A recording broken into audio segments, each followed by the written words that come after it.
예레미야 26장 16절부터 24절까지 봅니다.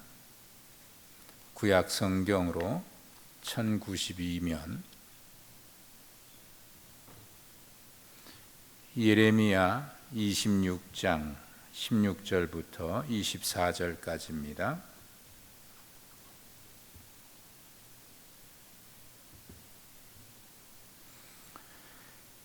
제가 읽겠습니다. 고관들과 모든 백성이 제사장들과 선지자들에게 이르되 이 사람이 우리 하나님 여호와의 이름으로 우리에게 말하였으니 죽일 만한 이유가 없느니라. 그러자 그 지방의 장로 중 몇 사람이 일어나 백성의 온 회중에게 말하여 이르기를 유다의 왕 히스기야 시대에 모레셋 사람 미가가 유다의 모든 백성에게 예언하여 이르되 만군의 여호와께서 이와 같이 말씀하셨느니라. 시온은 밭같이 경작지가 될 것이며 예루살렘은 돌무더기가 되며 이 성전에 사는 산당의 숲과 같이 되리라 하였으나 유다의 왕 히스기야와 모든 유다가 그를 죽였느냐? 히스기야가 여호와를 두려워하여 여호와께 간구하며 여호와께서 그들에게 선언한 재앙에 대하여 뜻을 돌이키지 아니하셨느냐?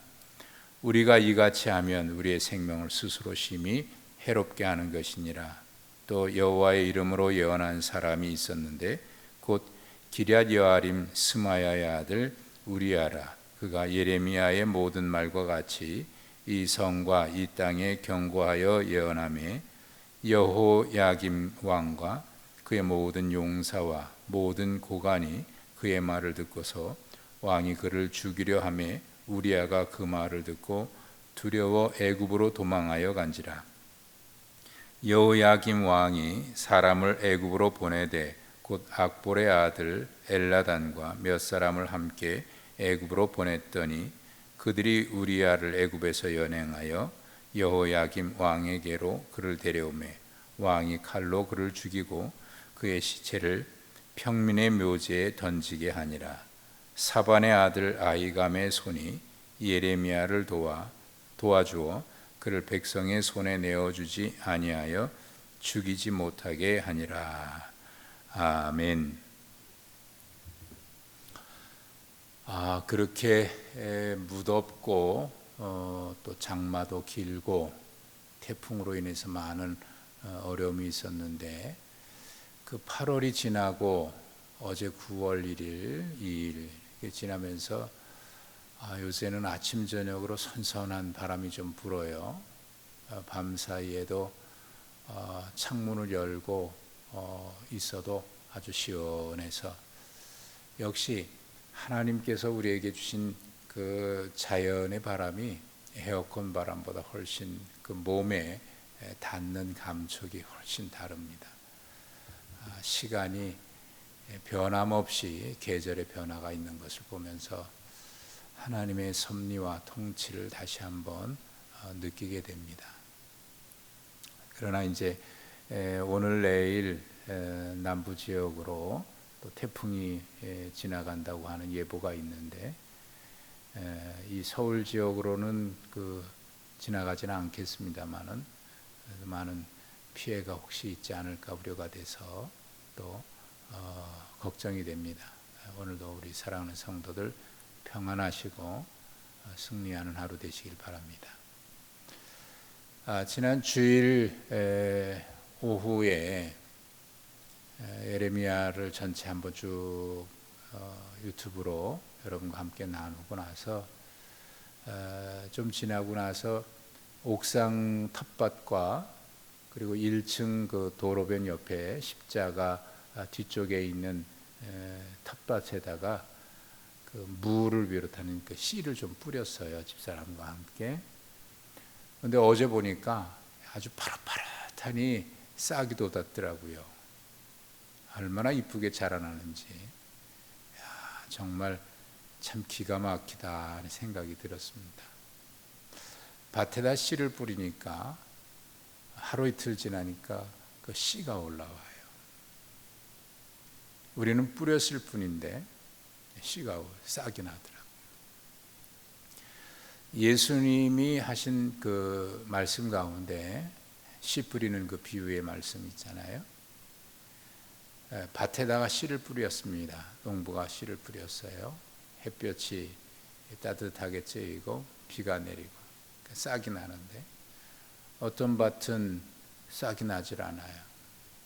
또 어떤 밭은 조금 나다가 그냥 죽고 말아요. 또 어떤 밭은 싹이 나서 30배, 60배, 100배 결실을 해요.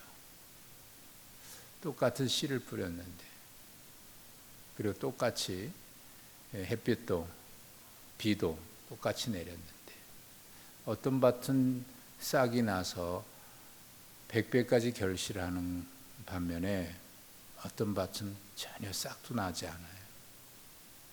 차이가 뭘까요? 다 말씀을 받았다고 돼 있어요. 그 비유의 말씀을 자세히 보면 이게 사람의 마음이다. 모두가 말씀을 받아, 모두 마음에 네 가지 밭으로 비유된 그 마음에 모두가 다 말씀을 받아, 다 받았거든요. 근데 열매를 맺고 결실하는 밭이 있는가 하면 그렇지 않다. 씨가 다른 게 아니고 똑같은 씨예요. 환경도 똑같아요. 다른 것은 밭입니다. 마음입니다. 마음이 어떠하냐에 따라서 결실이 있기도 하고 그렇지 못하기도 해요. 하나님의 말씀을 들었을 때 모두가 듣는다고 다 듣는 것은 아니더라고요. 어떤 사람은 듣고 마음에 새겨 순종해서 하나님의 약속이 이루어지는 축복을 누리는가 하면, 어떤 사람은 똑같이 들었는데도 그 말씀이 전혀 능력이 되지 않아요. 이유는 그 말씀에 마음이 합하지 않기 때문입니다. 예레미야 선지자가 하나님의 말씀대로 성전에서 성전 뜰에서 성전으로 예배하러 오는 사람들에게 말씀을 전했습니다. 예루살렘에 있는 백성들이 그 말씀을 듣고 회개해서 돌아오기를 기대하시는 하나님의 간절함, 그 마음을 담아서 예레미야에게 말씀한 겁니다. 어제 보신 대로 26장 3절에 보면 하나님의 마음이 이렇게 표현되어 있습니다. 그들이 듣고 혹시 각각 그 악한 길에서 돌아오리라. 그리하면 내가 그들의 악행으로 말미암아 그들에게 재앙을 내리려 하던 뜻을 돌이키리라. 여기 하나님의 마음을 느끼십니까? 그들이 듣고 혹시 그 악한 길에서 돌아서면, 여기 이렇게 표현되어 있어요. 여기에 이제 하나님 아버지 마음이 담겨져 있습니다. 그들이 조금이라도 이 말씀을 듣고 돌아서기를 바라는, 예루살렘의 심판의 경고의 말씀을 누차 하나님이 선지자들을 통해서 말씀하셨어요. 그리고 지금 예루살렘 성전에 예배하러 오는 그들에게 성전 뜰에서 이 말씀을 다시 전하면서, 혹시라도 그들이 듣고 돌이킨다면, 혹시라도 그들이 돌아선다면 하나님께서 심판하기로 계획하셨어도 그 뜻을 돌이키시겠다.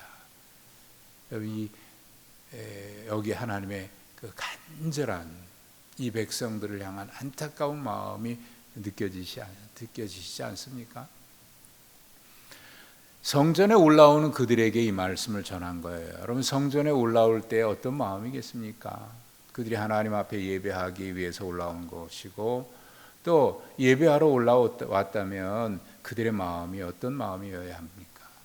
하나님의 말씀을 듣고 돌이켜 회개하고 그 말씀대로 살아가겠다고 하는 그런 마음을 가지고 올라오지 않겠습니까? 그런데 이 말, 하나님의 기대와는 달리 이 말씀을 듣던 제사장들과 선지자들과 백성들이 그를 잡아가지고 가서 고관들 앞에 끌고 가가지고 이 사람은 죽어야 마땅하다고, 하나님의 성전을 감히, 하나님의 성전을 감히 이렇게 얘기할 수 있냐고. 죽여야 된다고. 그러니까 예레미야는 이제 예레미야의 목숨은 그들의 손에 달린 거예요. 그러나 그 말씀을 듣고 16절 오늘 우리가 함께 보신 말씀부터 보면은 고관들과 백성들은 오히려 제사장들과 선지자들에게 이렇게 얘기합니다. 이 사람이 하나님의 이름으로 우리에게 말한 내용을 가만히 듣고 보니까 우리가 그를 죽일 만한 이유가 없다. 그를 죽일 만한 이유가 없다. 오히려 제사장들과 선지자들에게 그렇게 얘기를 해요. 제사장들과 선지자들은 이 백성들을 예레미야 선지자를 죽여야 한다고 끌고 왔는데 고관들과 백성들이 말합니다. 죽일 이유가 없습니다. 죽일 이유가 없습니다. 그러자 그 지방의 장로 몇 사람이 일어나서 백성과 온 회중에게 얘기합니다. 히스기야 왕 때에 미가 선지자가 지금 예레미야 선지자가 얘기했던 대로 이 백성들이 범죄하고 죄악 가운데 빠졌을 때 같은 내용의 그런 하나님의 말씀을 선포하지 않았습니까? 그때 히스기야 왕이 그를 죽였습니까? 그 백성들이 그를 죽였습니까? 죽이지 않고 도리어 그 말씀을 듣고 히스기야가 하나님을 두려워해서 하나님 앞에 간절히 간구하지 않았습니까? 하나님, 우리를 불쌍히 여겨달라고, 뜻을 돌이켜달라고 옷을 찢고 회개하면서 하나님 앞에 간절히 기도하지 않았습니까? 그때 하나님께서 그 기도를 들으시고 뜻을 돌이켜서 우리가 지금까지 살아온 것 아닙니까? 그러니 이 선지자를 죽이면 안 됩니다. 만약 그렇게 하는 것은 우리의 생명을 스스로 심히 해롭게 하는 것입니다. 그러므로 그렇게 하기보다 오히려 우리가 하나님 앞에 회개해야 마땅합니다. 이렇게 얘기를 해요. 반면에 20절 이하에 보면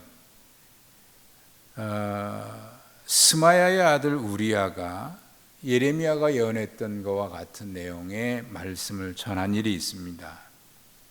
여호야김 왕과 고관들이 그 말씀을 듣고, 그런데 그들은 오히려 이 선지자를 죽이려 했어요. 그래서 결국 이 우리야가 생명의 위협을 느끼고 애굽으로 도망갔는데 거기까지 쫓아가서 그를 잡아와서 결국 죽이고 말아요. 지금 이 두 가지 예를 하고 있는 겁니다. 예레미야를 죽여야 된다고 고관들 앞에 끌고 와서 이 하나님의 성전에 대해서 이렇게 얘기했으니 이는 마땅히 죽여야 된다. 그 이야기를 듣고 이 두 가지 예를 지금 고관들과 백성이 그리고 장로들이 얘기하는 거예요. 우리 역사 속에 히스기야 왕 때는 이 말씀을 듣고 회개해서 하나님께서 뜻을 돌이키셨다. 또 우리야가 예언했을 때 오히려 그를 죽였다. 이 두 가지. 두 가지 중에 어떤 것을 선택해야 할까요? 항상 우리는 이 선택의 기로에 서 있습니다. 인생은 끊임없는 선택입니다. 어떤 길을 선택할 것이냐. 예수님의 말씀을 기억해 보면은 우리 앞에는 넓은 길이 있고 좁은 길이 있고, 또 신명기나 말씀에도 우리 앞에 생명의 길, 복된 길이 있고 멸망의 길과 사망의 길, 저주의 길이 있다. 너희가 살기 위해서 생명의 길을 택하라. 성경은 끊임없이 우리에게 말씀합니다. 많은 사람들이 편안한 길을 추구하면서 넓은 길을 갑니다. 그것이 복된 길인 줄 알고 갑니다. 그러나 결국 멸망의 길입니다. 반면에 지금은 비록 힘들고 어려운 길이고 좁은 길이지만은, 협착한 길이지만 그 길은 생명의 길입니다. 좁은 길이라고 다 생명의 길이겠습니까? 넓은 길이라고 다 멸망의 길이겠습니까? 무엇을 말씀하는 걸까요? 분명하지 않습니까? 우리가 말씀대로 순종하고 주님의 십자가 길을 따라서 자기 십자가 지고 자기 부인하는 길, 분명 좁은 길을 걸어가는 것처럼 힘들고 어려운 길이에요. 그렇게 하는 사람들이 많지는 않습니다. 지금도 세상을 보면은 다 자기 이익을 위해서 살지, 자기 희생하고 하나님 말씀에 순종하고 헌신하고 하는 길, 자기 부인하는 길 걸어가는 사람밖에 많지 않습니다. 왜 그렇게 걸어가야 되냐고. 오히려 자기 이익을 위해서 하나님의 말씀을 순종하기보다는 거역하는 그 길, 욕심과 탐욕의 길 걸어갑니다. 결국 그 결과는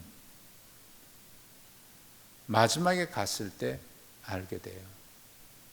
하나님은 지금까지 끊임없이 선지자를 통해서 말씀하시면서 길이 참고 기다려 주셨습니다. 그 자체가 긍휼이고 은혜 아닙니까? 길이 참으심, 그 긍휼, 그 인내하심, 기다려 주심, 그게 하나님의 은혜거든요. 근데 그 마지막 그 인내에 하나님의 길이 참으심을 만홀히 여기고 그 이상을 넘어가니까 결국 하나님의 심판을 받을 수밖에 없는, 그 나이아가라 폭포 말씀을 지난 주일 오후에 말씀을 드렸습니다마는 그 위에는 더 이상 가지 못하게 넘어가면 안 되는 그 라인이 있어요. 데드라인이 있어요. 경고가 딱 써 있습니다. 근데 거기 무시하고 가면은 다시 건져내기가 어려워요. 그 무서운 물살에 빨려서 폭포로 떨어지는 거예요. 거기 넘어가면 안 되는 거예요. 넘어가면 안 되는 한계선이 있습니다. 그 전까지 하나님이 끊임없이 기다리고 그리고 오늘 말씀의 3절에 26장 3절의 말씀 한 대로 혹시 그들이 듣고 돌아오면 근데 이 두 가지 히스기야 왕 때에 회개했던 것과 또 우리아의 예언을 듣고 오히려 그를 죽였던 이 두 가지의 역사 속에 끊임없이 일어나고 지금도 역시 일어나고 즉 앞으로도 계속 일어날 거예요. 순종의 길을 걸어갈 것이냐 그렇지 않을 것이냐, 축복의 길과 저주의 길이 우리 앞에 항상 있어요. 어느 길을 걸어갈 것이냐, 선택은 우리에게 달려져 있습니다. 너희가 어느 길을 선택할 것이냐. 오늘도 우리 주님은 우리에게 말씀하실 거예요. 오늘 주님의 말씀은 이것입니다. 우리 앞에 이 두 가지 길 중에서 너희가 어느 길을 선택할 것이냐. 그러나 이들은 여전히 예레미야를 죽이려고 했던 것 같아요. 그래서 24절에 보니까 사반의 아들 아히감의 손이 예레미야를 도와서 그를 백성의 손에 내어주지 아니하여 죽이지 못하게 했다. 사반의 아들 아히감이 예레미야를 그 위험에서 구출해냈어요. 이 사반의 아들은 사반은 요시야 왕 때에 성전 수리하다가 거기서 율법책이 발견됐을 때에 그 율법책을 요시야 왕 앞에서 읽었던 서기관입니다. 그 낭독한 말을 듣고 왕과 백성들이 옷을 찢고 회개했던 그런 기록이 있죠. 그때 이 율법책을 실기야 제사장이 발견해서 사반에게 주어 사반이 왕 앞에서 낭독했던 서기관입니다. 그의 후손이 이 아히감이에요. 하나님께서는 언제나 이런 경건한 가정들을 남겨두시고 그 경건한 가정들을 통해서 하나님의 일들을 이뤄가게 하시고 또 당신의 종들을 때로는 보호하기도 하고, 아합 왕 때도 역시 그런 역사가 있죠. 아합과 이세벨이 모든 선지자들을 다 죽이려고 할 때 엘리야와 많은 종들을 숨겨두었던 사람이 있고, 또 사르밧 과부와 같이 이렇게 돌보는 사람도 있었고, 이런 하나님 경건한 가정들이 있죠. 그를 통해서 예레미야를 지켜주십니다. 오늘도 이 시대에 모두가 다 멸망의 길, 생명의 길이 아닌 저주의 길을 걸어가고 반역하고 그런다고 하더라도 하나님의 말씀 앞에 겸손히 행하는 사람들이 있고, 또 그렇게 경건하게 남아있는 가정, 노아 시대에 모두가 죄악이 관영해서 죄악에 빠져 있을 때 노아가 하나님의 은혜를 입었고, 그 가정이 하나님 앞에 늘 예배하면서 제단을 쌓았던 것처럼 지금 이 시대도 깨어 있어서 하나님 이 나라를 불쌍히 여겨주십시오. 이 백성들을 도와주십시오. 우리 자녀들을 지켜주시고 하나님의 교회를 붙들어 주십시오. 지금도 눈물로 깨어 기도하는 믿음의 가정들, 경건한 주의 종들이 있습니다.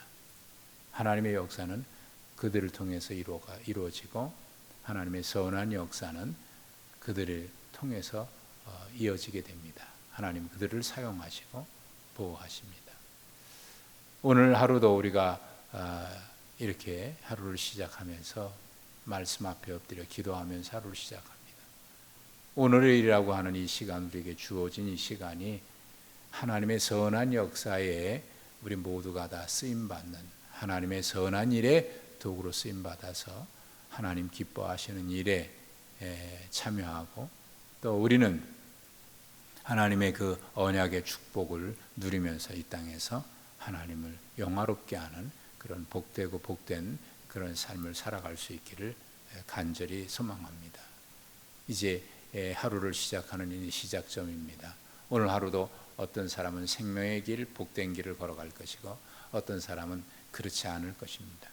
우리 모두가 다 이 생명의 길, 복된 길을 걸어가서 옥토와 같이 말씀의 열매를 30배, 60배, 100배 결실해서 하나님의 언약의 축복이 항상 우리의 삶 속에 이루어지는 그런 복된 길을 걸어가는 우리 모두가 되시기를 간절히 축복합니다. 하나님 아버지, 오늘도 하루를 시작합니다. 우리에게 이 복된 날을 주셨습니다. 하나님께서 허락하신 대로 주님이 원하시는 그 뜻을 따라 오늘도 선한 역사에 참여하는, 하나님 앞에 쓰임받는 복된 우리 주의 백성들 다 되도록 지켜주시옵고, 그들의 삶의 현장을 하나님께서 돌보시고 지키시듯이 오늘도 하나님이 예레미야를 사반의 아들 아히감을 통해서 돌보시듯이 하나님 오늘도 만남의 축복이 있게 하시고 모든 삶 가운데 돌보시는 은혜를 경험하는 복된 하루가 되게 해 주시옵소서. 우리 주님 예수 그리스도 이름으로 기도하옵나이다. 아멘. 오늘 하루도 평안하시고 복된 날 되시기 바랍니다.